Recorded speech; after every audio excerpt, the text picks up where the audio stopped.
喂，開波啦，開波啦！今時今日，美斯地位高過 C 朗，好似已經係一件冇爭議嘅事。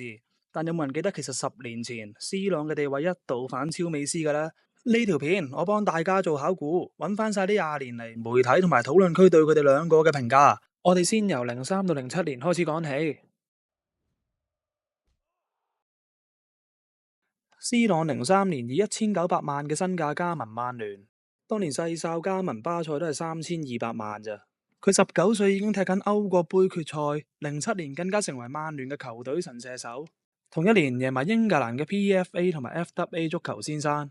另一邊廂，美斯喺05年就成為咗巴塞當時最年輕嘅入球球員，同年就喺國家隊以 MVP 同埋神射手嘅身份帶領球隊奪得世青杯冠軍，最尾佢本人仲贏埋金童獎。佢哋兩個啱啱出道都已經係超新星嚟噶啦，但究竟係邊個勁啲呢？好，攞資料。喺07年嘅金球獎頒獎典禮，卡卡第一，C 朗第二，美斯第三。442都選過07年嘅8大最佳球員，C 朗就排第二，美斯就排第5。由於20年前嘅討論區我真係揾唔翻啦，所以唯有攞埋 FIFA 07嚟講。可以睇到當年嘅 C 朗其實能力都係比美斯高嘅，但係 potential 咧就美斯高少少。好，直到07年為止，我哋先做個總結。大部分人嘅眼中呢，C 朗都係稍勝一籌嘅。咁畢竟始終佢都大2歲啦。2008年呢一年，我哋要特別抽出嚟講。呢一年 C 朗喺曼聯贏咗英超、歐聯冠軍，英超射入31球，追平入球紀錄；歐聯射入8球，成為雙料神射手。個人獎項我就唔特別提啦，基本上英格蘭嘅全部球員個人獎項佢都包辦晒噶啦。但有一個獎呢，就一定要講嘅，佢就係金球獎。C 朗喺呢一年贏到個職業生涯第1個金球獎，而打後嗰9年都係 C 朗、美斯兩個人贏晒嘅。而喺08年，美斯喺金球獎其實都排第2嘅，只不過咧佢嗰年係4大皆空，一個獎杯都冇嘅。咩話？杯仔都冇隻，都排金球獎第2？有人試過4大皆空都攞埋金球獎添。部抄冇 fucking 用嘅，出嚟行講勢力。講單位嘅金球獎就係鬥 marketing 鬥名氣嘅地方，而當時美斯已經被廣泛認為係馬勒當拿嘅接班人，同埋佢嗰種唔講道理，話過你就過你嘅踢法，更容易令到佢得到媒體嘅注目。即使喺歐聯輸咗俾曼聯，但係媒體依然對佢只有讚賞，沒有批評。呢個世界公平咩？呢個世界公平咩？好，翻返去張圖度，C 朗喺08年攞咗金球獎之後，喺大眾嘅眼中係明顯勁過美斯嘅。但係雙驕嘅時代而家先開始。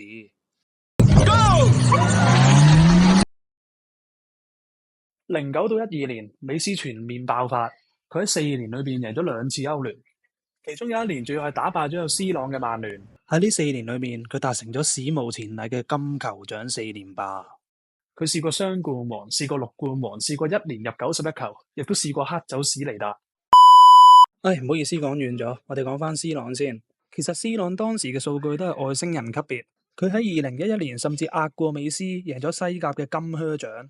但講到球隊嘅榮耀上面，就同美斯冇得比。當年嘅宇宙最強巴塞隆拿幾乎係掃晒球壇上所有嘅獎杯，而皇馬淨係2012年贏過1次嘅西甲。好，我哋夠鐘一齊望下當時嘅人係點樣評價佢哋兩個啦。咁我就唔講佢哋兩個邊個好波，邊個屎波啦，淨係俾大家望下討論區同埋媒體係點樣睇佢哋兩個。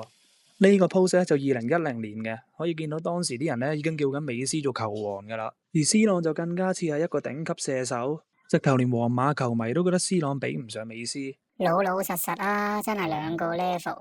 唔單止香港人係咁諗啊，其實外國人都係一樣。直到2012年為止，喺大部分人嘅眼中，美斯真係屌打 C 朗。我諗大部分人當時都冇諗過 C 朗過咗幾年之後咁都可以翻盤。C 朗2013年1年入咗69球，贏得咗當時嘅金球獎。都係嗰句啦，唔好問我佢捧咗啲咩杯，佢兩個不嬲都唔需要獎杯證明自己啊。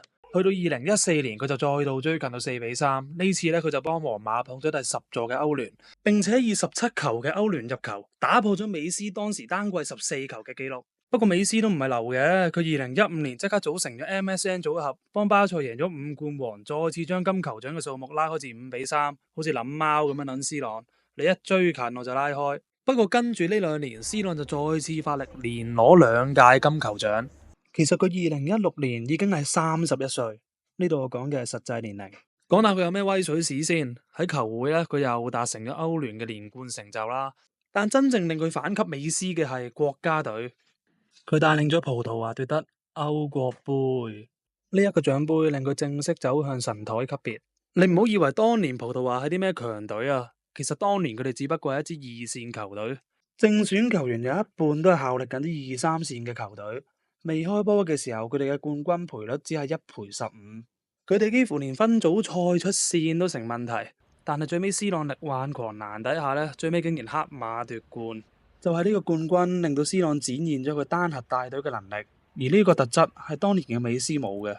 嗰幾年嘅美斯最常就係俾人反級，跟住就頭耷耷。喺歐聯就俾羅馬同埋利物浦反級，翻到國家隊呢，就喺美洲杯嘅決賽射失12碼成為罪人，每次關鍵時候都失晒魂。你作為隊長，輸波之後係咪應該帶領翻團隊重新振作先？但佢冇啊，佢輸完波之後第一時間就宣布退出國家隊啊！一個對比之下就令到當時嘅輿論徹底反轉。我哋夠鐘一齊望下當時討論區嘅人係點樣評論佢哋兩個。落後嘅時候，C 朗多次挺身而出拯救球隊。美斯踢波係好好睇，但逆境嘅時候態度真係輸晒，冇 C 朗嗰份感染力、凝聚力，越踢越迷失。磨緊都耷晒頭，琴日 C 朗越踢越有火啊！你有幾勁咪又係羅夫一個，咁嘅垃圾都係球王，真係笑大人個口啊！講真，佢哋鬥咗咁多年，今年美斯真係被比下去。類似嘅留言太多，我就讀唔晒啦。但當年嘅我真係開始諗，究竟係球技重要定係 mentality 重要？繼升 C 朗和升美斯呢？截至2018年，其實 C 朗係輕微反級美斯嘅，畢竟攞咗個歐國杯冠軍。但係一日未掛靴，一日都未講得埋。去到2021年，美斯終於喺國家隊嘅生涯開齋，贏得佢首個嘅錦標——美洲杯。對唔住，係美洲杯先啱。呢一年佢34歲，佢終於證明到自己嘅領袖能力。喺4強嘅時候企出嚟射入12碼，喺決賽開波之前發表演講鼓勵隊友。佢已經唔再係當年淨係識得俾人反級嗰個美斯。